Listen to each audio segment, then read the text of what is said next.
Hello class, this is your teacher Mr. McDougall with your next project tutorial. And again, continuing in the photography unit 3. In the previous lesson we went over Adobe Bridge. Now we're going to learn how to make minor edits in Adobe Lightroom Classic. And this is again for photographers to make little edits in our photo. We do our best to make sure the photo is as good as it possibly can be in camera, but if we need to make any kind of adjustments, we use Adobe Lightroom Classic. So we got some more exercise files to download. Click here on the exercise files.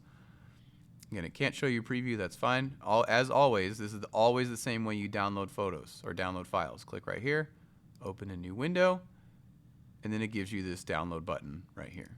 Download, and again, it's just saying that they're too big to scan. That's fine. Just click download anyway. It's not a problem. You'll see it downloading right here. It might take a second, no problem. And there it is. They're ready to go. So let's close this now. Close that one. And we're back to the assignment. Let's move them into a project folder before we get started. So again, open your Finder. Go to your downloads. Here is my exercise files for Adobe Lightroom Classic. Let's double click on it to open it.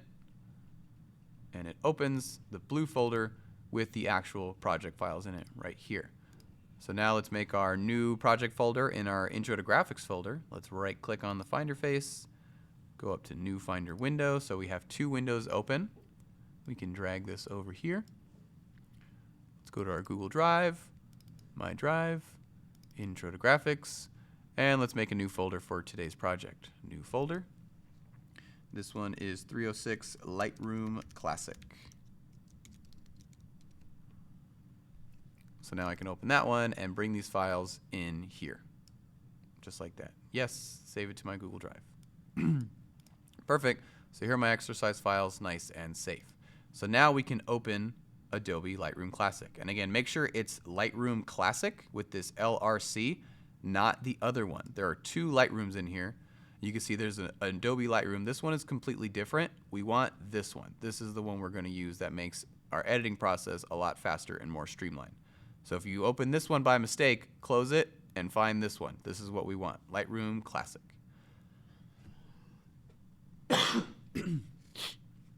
So when you first open it, it might take a second as it brings you to the home page. It might give you an update with the tour or whatever. Just close all that stuff. It's not a big deal. We haven't used this just yet. Okay, so what Lightroom Classic is, briefly. This is the only Adobe program in the Creative Cloud. We have a lot of programs that we've used or are going to use, and they all sync to the cloud. However, Lightroom Classic is the only one that does not sync to the cloud. So these you will have to edit on this specific computer.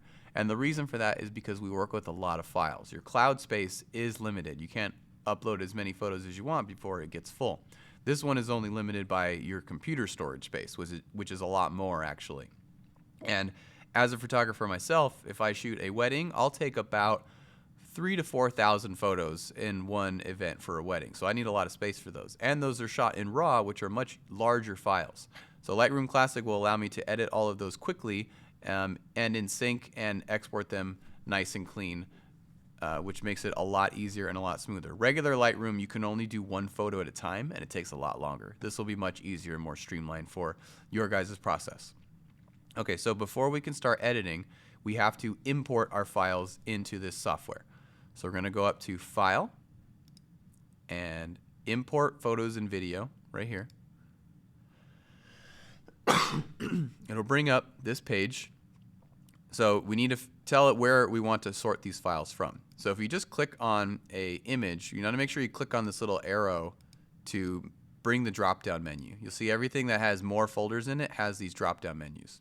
So if yours looks like this, make sure it's on the Macintosh, make sure it's on Users, and find your username. It'll have the people that are logged into this computer, but you want your username. So click your drop-down again, and this will bring up everything that's saved under your username. So we want, again, our Google Drive.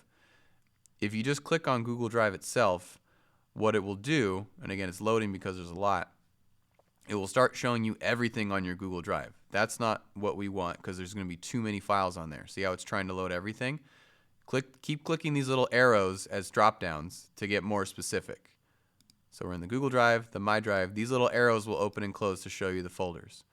I want my Intro to Graphics, And then Lightroom Classic, here are my Lightroom exercise files right here. This is the only folder that I want. I don't need the other folder. And now it's a little slow because it was trying to load everything. But these are all the exercise files that I just gave you that will give you a preview in just a moment. So again, find your files. We just want that one little folder with the exercise files. And you do that by doing a trail of these arrows right here. Your username, Google Drive, Intro to Graphics. Just keep clicking the little drop-down arrows until you find the ones that you want. And here they are right here. Before you click Import, there's one last box we got to check, and that's over here in File Handling. Come over here to the top right where it says File Handling, click that drop-down, and just check this box right here that says Build Smart Previews. Once you've checked this the first time, you won't have to check it again. It'll stay checked for the rest of your editing process. So we can close that back up.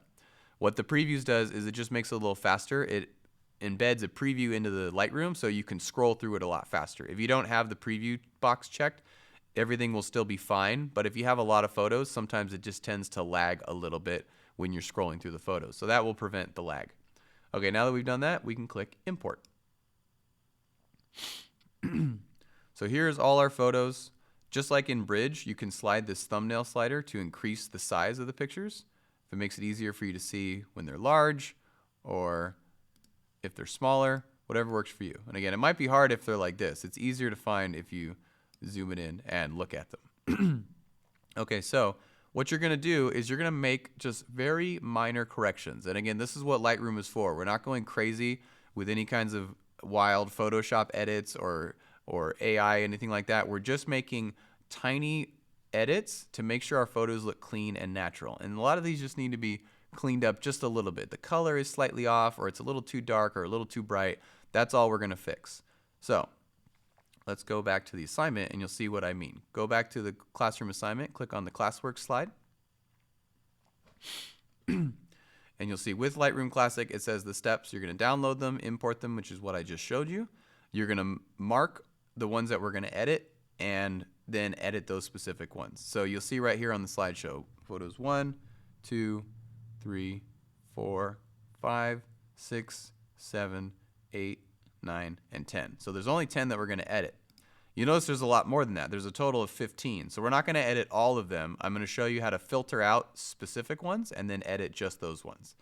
So first we need to mark the ones that we're actually going to edit. And we're going to use a slideshow to make sure we have the right ones. So it's all these ones right here that I just showed you. You can see the little previews. So we want blue guy, orange girl, green, pink, all this stuff. So we're going to mark those in Classic.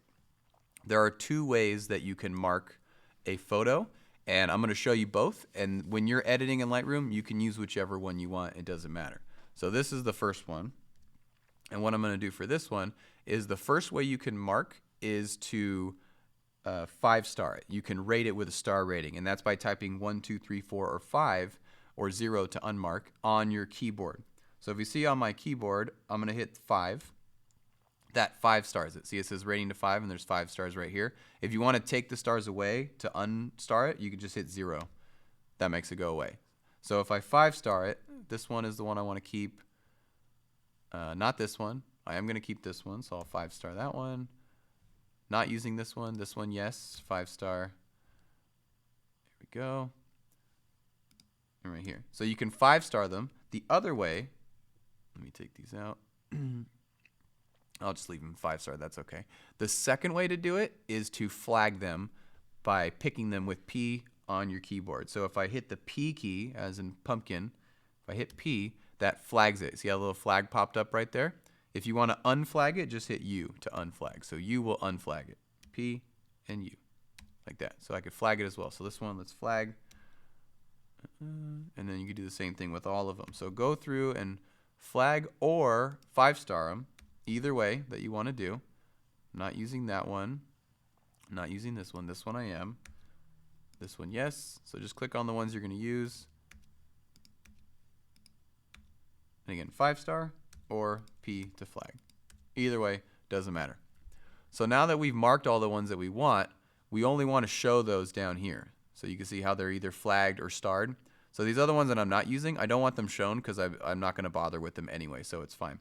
So in order to do that, you're going to go over to where it says filter. so we can filter through the correct pictures. So where it says filters off, there's no filter at all. Click on that, and you just have to choose one of two depending on which one you went with.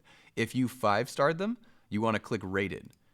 So it will show you all the ones that are rated. See, now I have just the 5-star ones. If you flag them, then you want to click flag right here.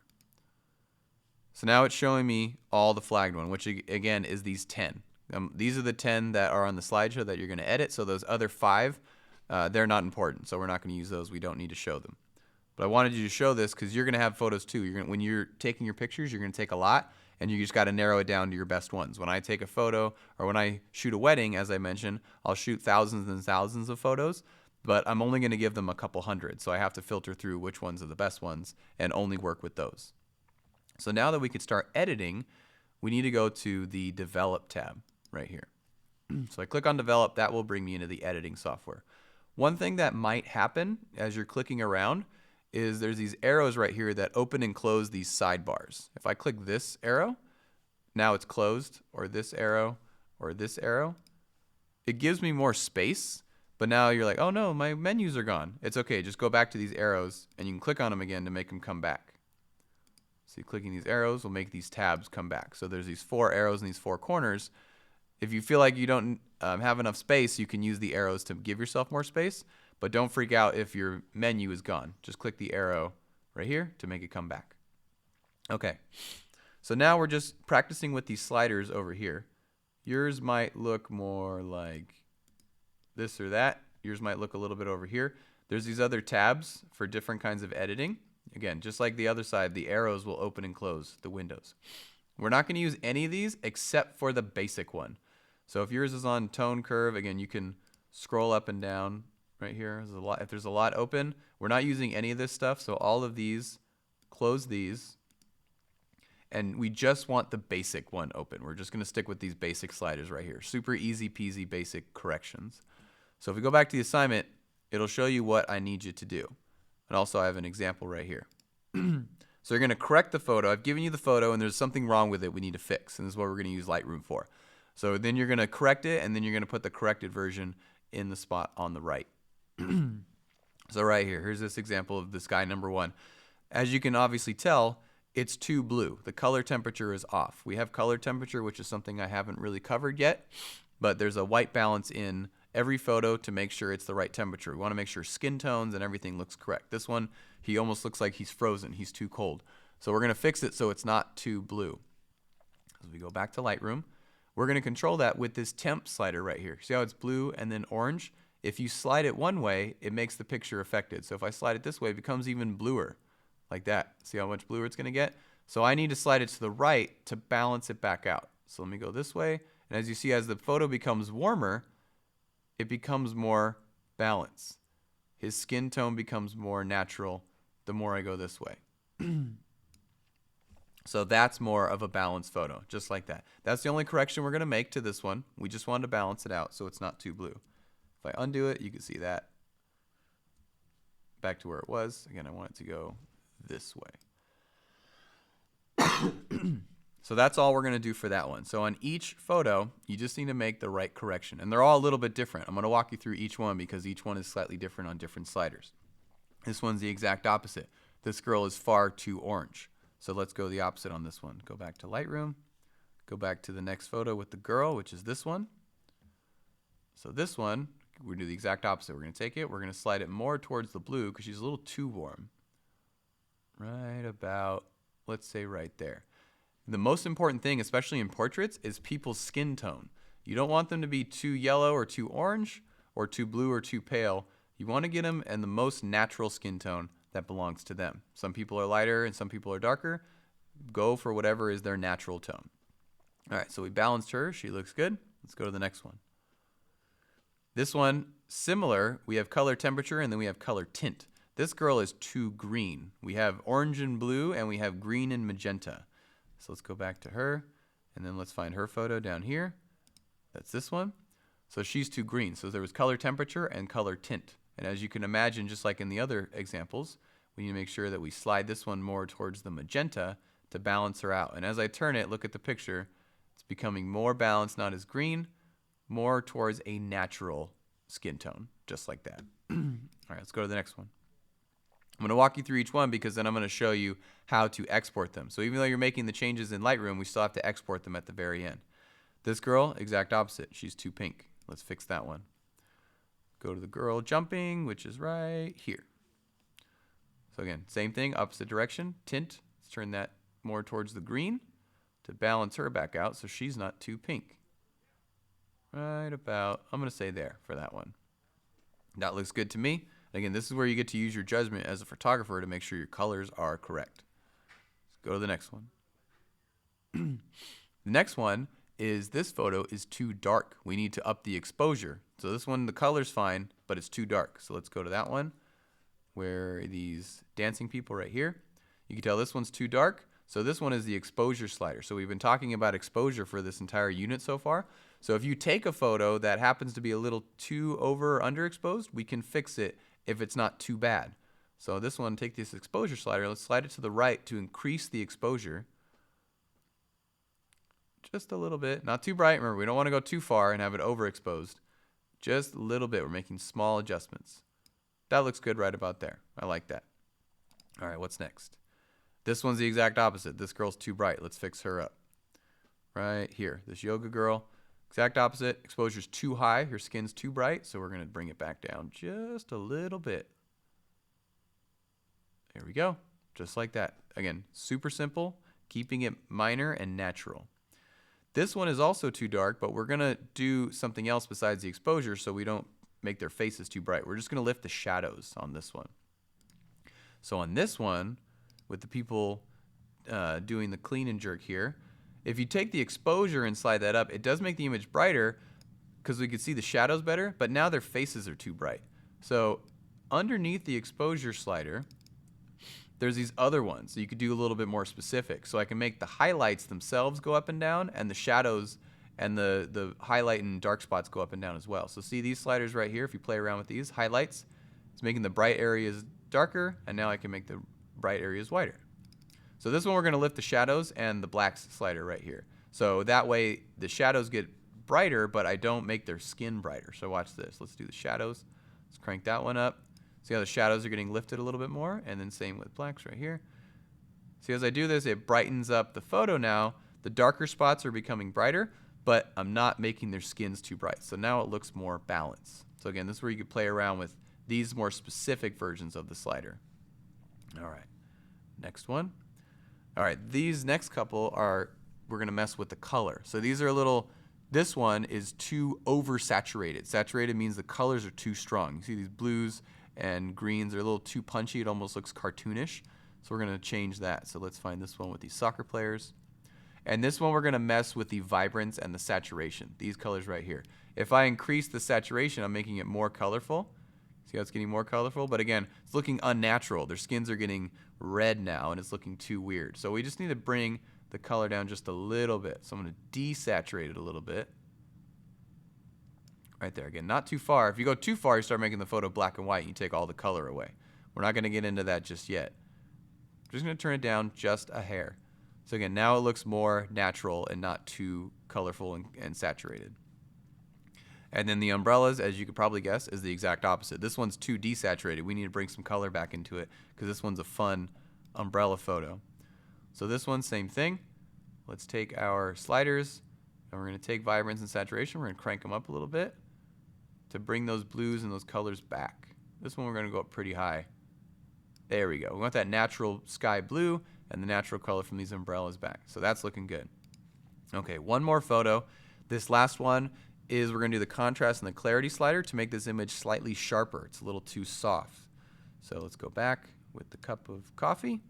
See, it's a little too soft. This one, the contrast, helps with the exposure in that it makes the dark areas darker and the bright areas brighter.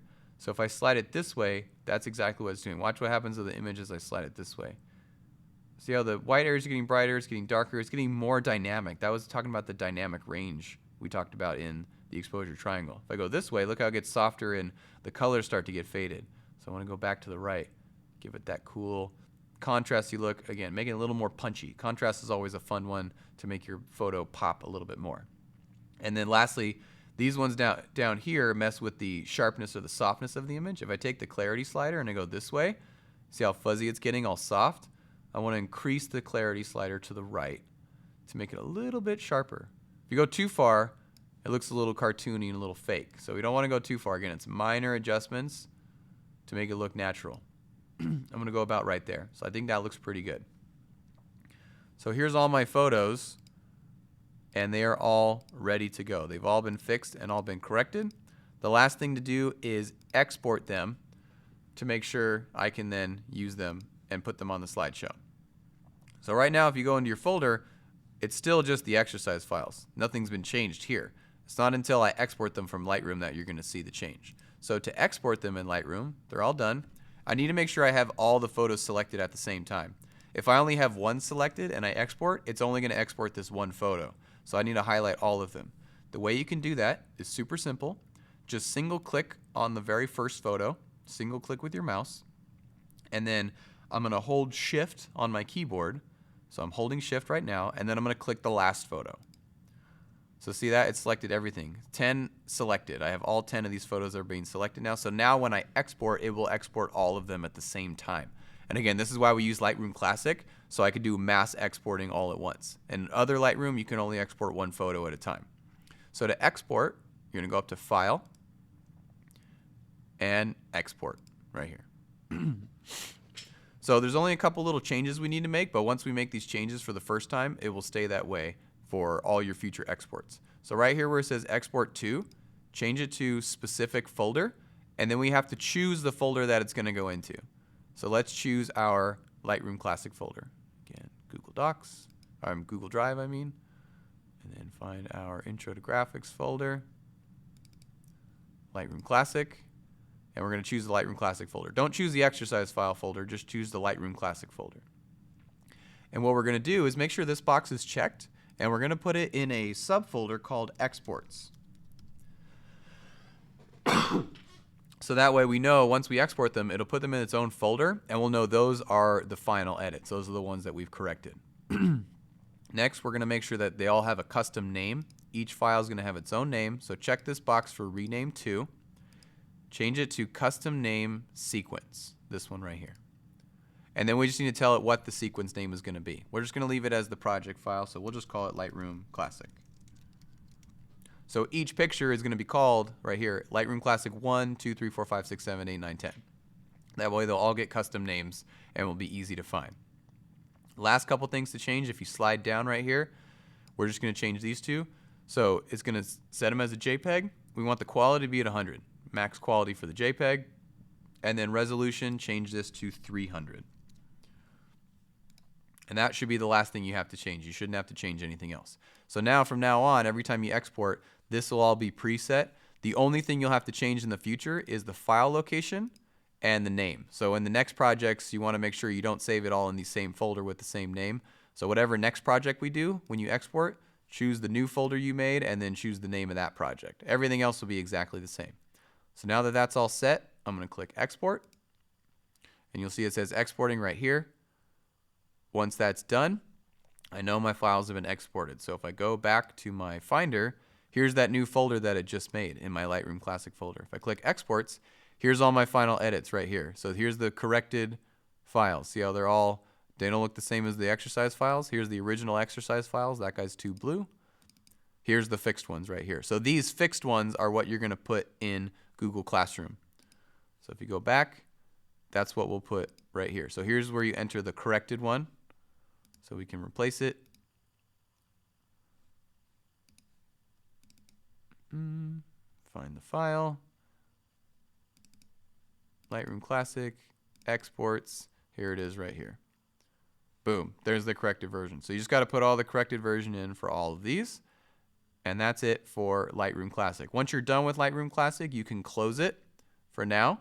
Just close. It'll ask you, are you sure? Just click yes. And you don't need to back it up right now. So you can back it up if you want, or we can just skip it. That's okay. All right, so again, a lot to go over. Seemingly complicated software at the beginning, but the more you use it, the easier it will get. Okay? So again, ask questions as you're doing it if you need help, and have fun.